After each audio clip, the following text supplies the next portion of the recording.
Hello everyone, welcome to Retro Lunch. Today we're taking a look at the Miyoo Mini Flip. The Miyoo Mini Flip was released in October of 2025 when they started taking pre-orders directly from the Miyoo website. Mine arrived a few days ago, so I've had a little bit of time for testing before giving this impressions video. This was paid for with my own money directly from the Miyoo website. I have been enjoying the Miyoo Mini Flip a lot. It is durable, it is pocketable. This for me is my new everyday carry. What I've been using it for is a lot of my 16-bit and below games, which is what it's ideal for. The specs on this machine is that it has a Cortex A7 with 128 megabytes of RAM, which is not a lot of RAM, and a 2,500 milliamp hour battery. Again, also very small. But what you get for that small size is an incredibly pocketable handheld. This really is the clamshell version of the original Miyoo Mini. Same specs, same hardware, but there is one trick that this has that the original Miyoo Mini does not have, and that is Wi-Fi. Wi-Fi was added later with the Miyoo Mini Plus, which of course was a larger size, with a little bit more RAM, but you wouldn't notice the RAM difference in terms of the performance between the Miyoo Mini and the Miyoo Mini Plus. What I've been noticing so far with the gameplay is that it is a little bit of a compromise with the controls because of the clamshell design. What you end up having is a D-pad which is perfectly functional. I have not had any issues with the D-pad or the buttons in terms of misclicks or accidental diagonals. The device has been solid. What you will notice in terms of comfort, though, even compared to the original Miyoo Mini, is that the D-pad is recessed and a bit shallow. There's less travel to it, so it's a little bit more clicky. And the same with the buttons. I love the buttons on the original Miyoo Mini. They are big, they are glossy. I feel like they have a really good amount of travel to them and bounce back.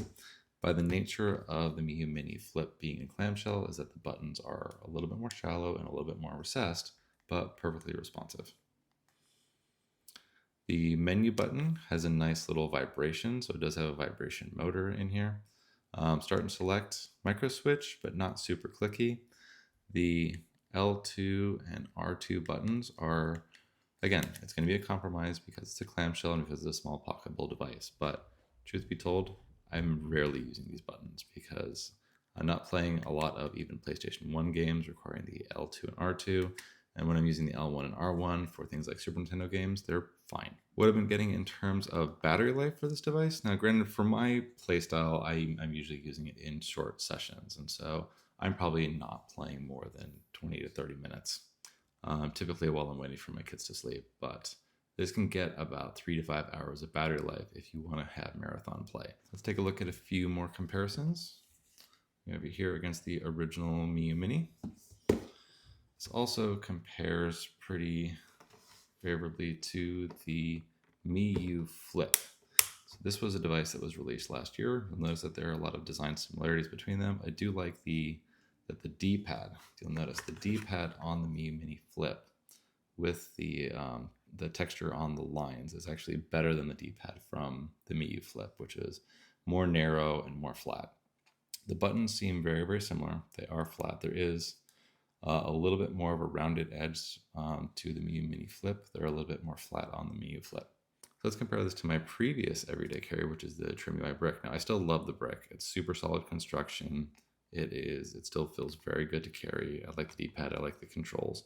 But what I've been enjoying about the Miyoo Mini Flip, in spite of its lower power, is that because it is smaller, it simply fits in the pocket better and the screen is protected. Another comparison is with the Miyoo Mini Flip is the AYN Thor. This handheld is incredibly more powerful. Even the bottom screen is larger than the screen on the Flip. But what you get out of the Flip is that it is significantly more pocketable and plays retro games very, very easily. Let's take a look at what you get out of the box. So what I do enjoy about Miyoo products is that even though they are not very expensive, they always seem to include a case without an extra charge. And inside of the case, this is a very beginner-friendly handheld. While these may not be the highest quality, what you do end up getting with along with the case is the charging cable, as well as a USB to 3.5 millimeter headphone jack.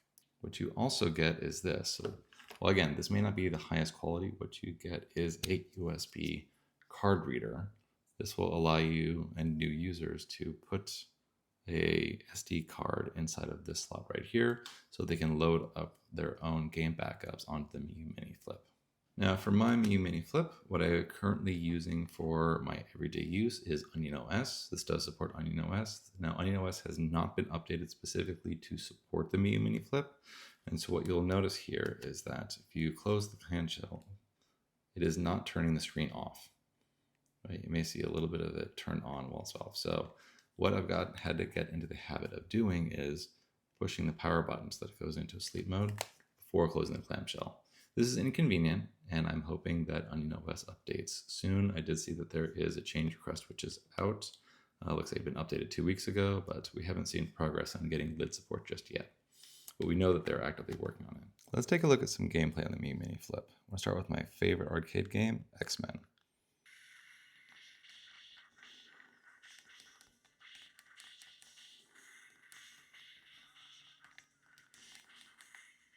Taking a look at some GBA with Spider-Man.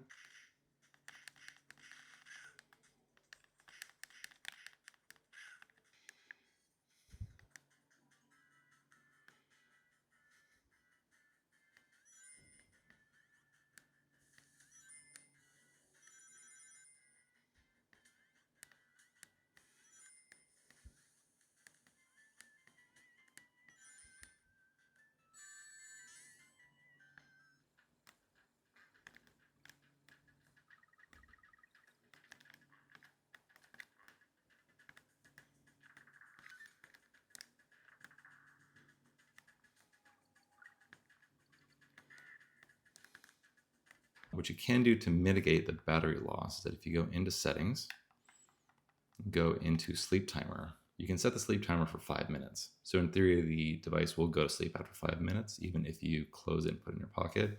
But since the specs are not super high, you will not find this device to get hot or uncomfortable inside of your pocket if for whatever reason it does remain on. So I purchased this directly from the Miyoo website for about $75 after shipping, taxes, and tariff. I do think this is a good price. It is a really good giftable handheld.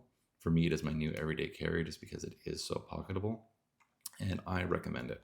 Please check the links in the description below, and remember to stay retro, stay gaming, stay awesome.